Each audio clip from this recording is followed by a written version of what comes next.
Hey coaches, welcome to my YouTube channel. This is day 4 of practice organization. If you've got questions after this is over or you want to reach out, I've got my contact information up there, FB Coach Simpson, pretty much any flavor you want to do. It can be at gmail.com or it can be my website, fbcoachsimpson.com, or you can find me on Facebook. You want to talk football, and I'm in. I'm trying to improve myself this off season, and hopefully along the way, some other coaches can gain a little bit of things that I've had to learn. So this week is practice organization. Okay, so going through the way you're going to organize a practice. Monday we talked about individual. Tuesday we talked about pod work. Wednesday we talked about inside drill. Well, at the same time we're usually running inside drill, we're running 7-on-7, and that is not unique to us. I think pretty much every football program in America, that's probably how they do it if they run inside and 7-on-7.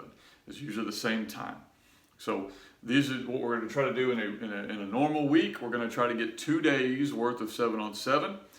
Defensively, if we're playing a team that maybe doesn't throw it at all, we may not even do 7-on-7, or we may do it inside of just the DB work. But if you're playing a normal team, so a team that's going to be relatively balanced, okay, then we're going to try to work 7-on-7 2 days a week. Offensively for us, we try to get 7-on-7 or passing scale, however you want to call it, in 2 days a week. Okay, so that's kind of our goal. Usually it's Tuesday and Wednesday. Usually those are the 2 normal days that we're going to do this. On one end of the field, we're working inside drill, and on the other end of the field, we're working 7-on-7. So just general.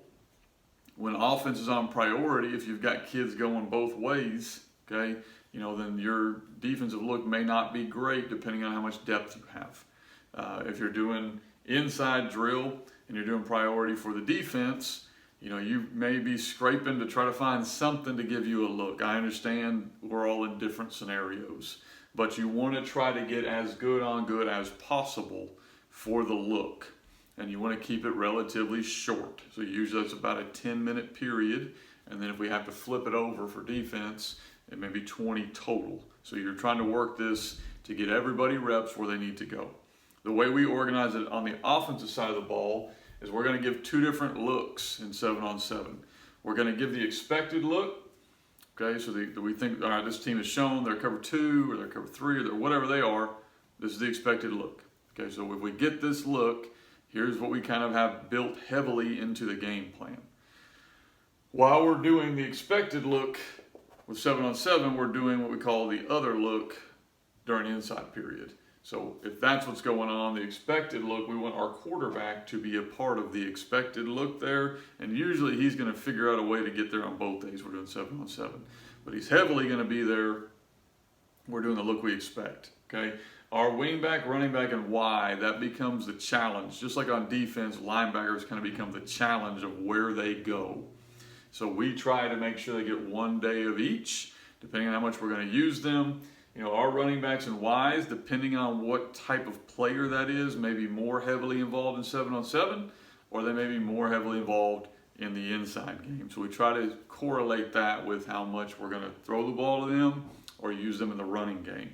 So we will try to at least get some time down there in 7-on-7, but depending on the skill set of that player, it may be limited, or it may be a full day where he goes 7-on-7 that day, inside drill the other day. Quarterbacks, same thing. Quarterbacks, we're going to try to rotate them in during 7-on-7. Obviously, we're going to make sure our number 1 guy, if we don't get him in 7-on-7 during team period, we're going to throw those passes so he gets that experience of doing it. So he's going to definitely get his reps, but we don't mind having a day down there where it's our number 2 quarterback and he gets all the 7-on-7, and our first quarterback's down there doing inside drill. We know we can make up for that in team. The other look we get usually for us is going to be some flavor of press man.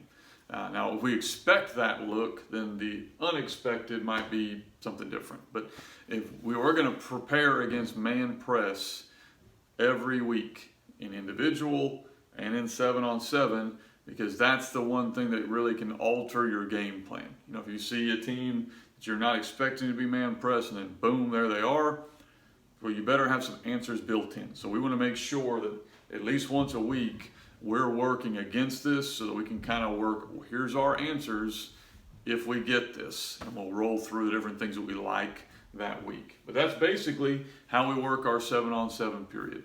Again, if you want more information of specifically what we do, feel free to reach out to me. If you haven't already done so, if you don't mind liking and subscribing to this channel, I'm hoping to put out a lot of content this off season. Maybe we can learn together and get a little bit better.